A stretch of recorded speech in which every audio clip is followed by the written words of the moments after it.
عمرے سے متعلق احکام و مسائل۔ عمرے سے متعلق احکام و مسائل۔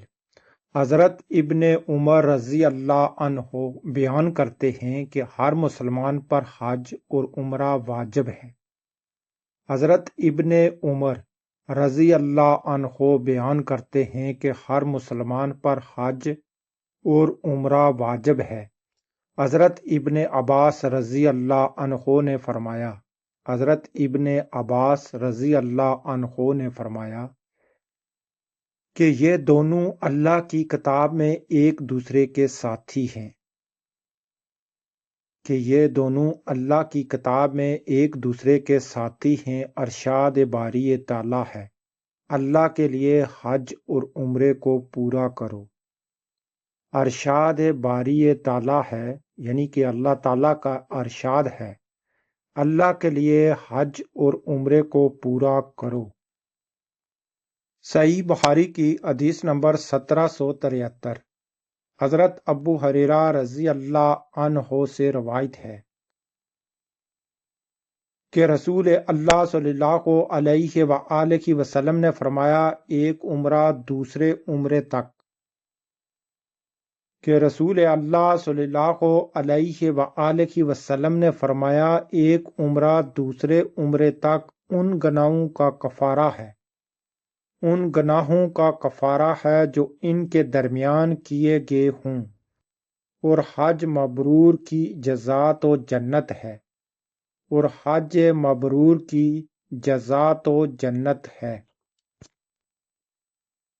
حج کرنے سے پہلے عمرہ کرنا۔ حضرت اکرمہ بن خالد سے روایت ہے، انہوں نے حضرت ابن عمر رضی اللہ عنہ سے دریافت کیا کہ حج سے پہلے عمرہ کیا جا سکتا ہے؟ انہوں نے فرمایا کوئی حرج نہیں ہے۔ اکرمہ نے کہا کہ حضرت ابن عمر رضی اللہ عنہ بیان کرتے ہیں کہ نبی کریم صلی اللہ علیہ وآلہ وسلم نے حج کرنے سے پہلے عمرہ کیا تھا۔ حضرت ابن عمر رضی اللہ عنہ بیان کرتے ہیں کہ نبی کریم صلی اللہ علیہ وآلہ وسلم نے حج کرنے سے پہلے عمرہ کیا تھا۔ صحیح بخاری کا باب نمبر 3۔ نبی کریم صلی اللہ علیہ وآلہ وسلم نے کتنے عمرے کیے؟ نبی کریم صلی اللہ علیہ وآلہ وسلم نے کتنے عمرے کیے؟ صحیح بخاری کی حدیث نمبر 1775۔ حضرت مجاہد سے روایت ہے، انہوں نے کہا میں اور عروہ بن زبیر مسجد نبوی میں گئے تو دیکھا کہ حضرت عبداللہ بن عمر رضی اللہ عنہ حضرت عائشہ رضی اللہ عنہا کے اجرے کے پاس بیٹھے تھے اور لوگ مسجد میں چشت کی نماز پڑھ رہے تھے۔ ہم نے ان سے لوگوں کی اس نماز کے متعلق دریافت کیا تو انہوں نے فرمایا یہ نماز بدعت ہے۔ پھر ان سے عرض کیا نبی کریم صلی اللہ علیہ وآلہ وسلم نے کتنے عمرے کیے تھے؟ انہوں نے فرمایا 4، ان میں سے ایک عمرہ رجب میں کیا تھا، چنانچہ ہم نے ان کی تردید کرنا مناسب خیال نہ کیا۔ صحیح بخاری کی حدیث نمبر 1776۔ ہم نے اجرے میں حضرت عائشہ رضی اللہ عنہا کے مسواک کرنے کی آواز سنی تو حضرت عروہ نے کہا اماں جان کیا آپ نے ابو عبد الرحمن کی بات سنی ہے؟ انہوں نے فرمایا کہ وہ کیا کہتے ہیں؟ عروہ گویا ہوئے وہ کہتے کہ رسول اللہ صلی اللہ علیہ وآلہ وسلم نے 4 عمرے کیے ہیں اور ان میں سے ایک رجب میں تھا۔ حضرت عائشہ رضی اللہ عنہا نے فرمایا اللہ تعالیٰ ابو عبد الرحمن پر رحم کرے، نبی کریم صلی اللہ علیہ وآلہ وسلم نے ایسا کوئی عمرہ نہیں کیا جس میں وہ موجود نہ ہوں۔ نبی کریم صلی اللہ علیہ وآلہ وسلم نے ایسا کوئی عمرہ نہیں کیا جس میں وہ موجود نہ ہوں، یعنی کہ حضرت عائشہ رضی اللہ عنہا خود موجود نہ ہوں۔ پھر وہ بول گئی، رجب میں تو آپ نے کوئی عمرہ بھی ادا نہیں فرمایا۔ صحیح بخاری کی حدیث نمبر 1777 حضرت عروہ بن زبیر سے روایت ہے، انہوں نے کہا کہ میں نے حضرت عائشہ رضی اللہ عنہا سے دریافت کیا تو انہوں نے فرمایا رسول اللہ صلی اللہ علیہ وآلہ وسلم نے رجب میں کوئی عمرہ نہیں کیا۔ صحیح بخاری کی حدیث نمبر 1778 حضرت قداد سے روایت ہے، انہوں نے کہا میں نے حضرت انس رضی اللہ عنہ سے پوچھا کہ نبی کریم صلی اللہ علیہ وآلہ وسلم نے کتنے عمرے کیے تھے؟ انہوں نے فرمایا 4۔ ایک عمرہ حدیبیہ جو ذوالقعدہ کے مہینے میں کیا جبکہ مشرکین نے آپ کو واپس کر دیا تھا۔ دوسرا عمرہ آئندہ سال ذوالقعدہ میں کیا جبکہ مشرکین نے اسے آپ نے صلح کا معاہدہ فرمایا۔ تیسرا عمرہ جعفرانہ جبکہ مال غنیمت تقسیم کیا۔ میرا خیال ہے کہ وہ مال غنیمت غزوہ حنین کا تھا۔ میں نے عرض کیا آپ صلی اللہ علیہ وآلہ وسلم نے کتنے حج کیے تھے؟ انہوں نے فرمایا صرف ایک حج کیا تھا۔ صحیح بخاری کی حدیث نمبر 1779 حضرت قداد ہی سے روایت ہے، انہوں نے کہا میں نے حضرت انس رضی اللہ عنہ سے پوچھا تو انہوں نے فرمایا کہ نبی کریم صلی اللہ علیہ وآلہ وسلم نے اس وقت عمرہ کیا جب مشرکین نے آپ کو بیت اللہ جانے سے روک دیا تھا۔ پھر آئندہ سال عمرہ حدیبیہ، تیسرا ذوالقعدہ میں اور چوتھا عمرہ آپ نے حج کے ساتھ ادا فرمایا۔ صحیح بخاری کی حدیث نمبر 1780 حضرت امام سے روایت ہے کہ آپ صلی اللہ علیہ وآلہ وسلم نے 4 عمرے ذوالقعدہ میں کیے تھے سوائے اس عمرے کے جو حج کے ساتھ ادا کیا تھا۔ ایک عمرہ حدیبیہ، ایک عمرہ قضائے آئندہ سال، تیسرا عمرہ جعفرانہ جبکہ اسنین کا مال غنیمت تقسیم کیا اور چوتھا عمرہ آپ نے حج کے ساتھ ادا فرمایا۔ تمام حدیثوں سے ثابت ہوتا ہے کہ نبی کریم صلی اللہ علیہ وآلہ وسلم نے 4 عمرے ادا کیے۔ ان حدیثوں میں مختلف صحابہ اکرام نے روایت کی ہے اور ہر صحابہ نے یہی فرمایا ہے کہ نبی کریم صلی اللہ علیہ وآلہ وسلم نے 4 عمرے ادا کیے اور ایک عمرہ حج کے ساتھ ادا کیا۔ صحیح بخاری کا باب نمبر 4 رمضان میں عمرہ کرنا۔ صحیح بخاری کا باب نمبر 4 رمضان میں عمرہ کرنا۔ صحیح بخاری کی حدیث نمبر 1782 حضرت ابن عباس رضی اللہ عنہ سے روایت ہے، انہوں نے کہا کہ رسول اللہ صلی اللہ علیہ وآلہ وسلم نے ایک انصاری عورت سے فرمایا۔ حضرت ابن عباس رضی اللہ عنہ نے اس عورت کا نام ذکر کیا تھا لیکن میں بھول گیا ہوں۔ ہمارے ساتھ حج کرنے سے تجھے کس چیز نے روکا؟ اس عورت نے عرض کیا کہ ہمارے پاس ایک آبکش اونٹ تھا جس پر ابو فلاں اور اس کا بیٹا سوار ہو کر چلے گئے۔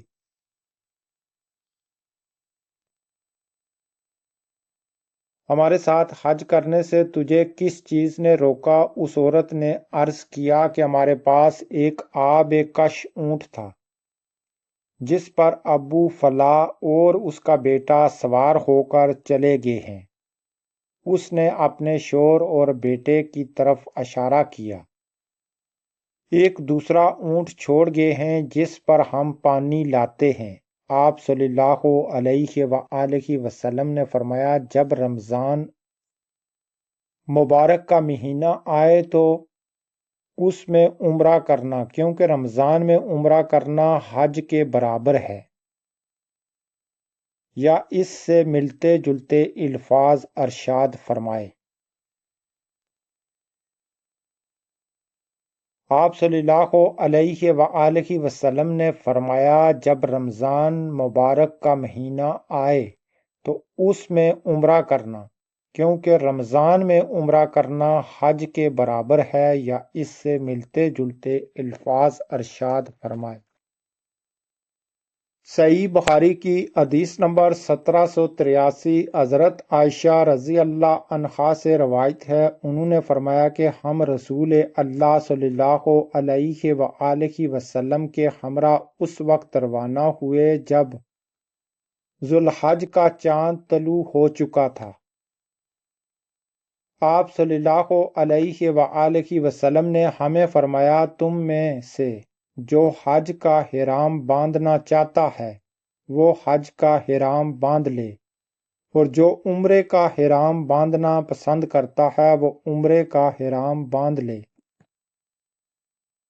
اگر میں نے قربانی ساتھ نہ لی ہوتی تو میں بھی عمرے کا احرام باندھتا۔ حضرت عائشہ رضی اللہ عنہا فرماتی ہیں کہ ہم میں سے بعض نے عمرے کا احرام باندھا اور کچھ نے حج کا احرام باندھ لیا، اور میں ان لوگوں سے تھی جنہوں نے عمرے کا احرام باندھا تھا۔ عرفہ کا دن آیا تو مجھے ایذ نے آ لیا۔ عرفہ کا دن آیا تو مجھے ایذ نے آ لیا۔ میں نے نبی کریم صلی اللہ علیہ وآلہ وسلم سے اس کی شکایت کی تو آپ نے فرمایا عمرہ چھوڑ کر اپنے سر کے بال کھول دو اور کنگھی کر لو، پھر حج کا احرام باندھ لو۔ جب موسم کی رات تھی تو آپ نے میرے ساتھ حضرت عبد الرحمن رضی اللہ عنہ کو تنمیم بھیجا۔ تنمیم ایک جگہ کا نام ہے۔ تو آپ نے میرے ساتھ حضرت عبد الرحمن رضی اللہ عنہ کو تنمیم بھیجا تو میں نے گزشتہ عمرے کے بجائے اور عمرے کا احرام باندھ لیا، جو پہلا عمرے کے بجائے ایک اور عمرے کا احرام باندھ لیا۔ فوائد: آپ کا پڑاؤ چانک وادی موصب میں تھا، اس لیے کوچ کی رات کو لیلۃ العصبہ یا لیلۃ المحسب کہا جاتا ہے۔ صحیح بخاری کا باب نمبر 7 حج کے بعد قربانی کے بغیر عمرہ کرنا۔ حج کے بعد قربانی کے بغیر عمرہ کرنا۔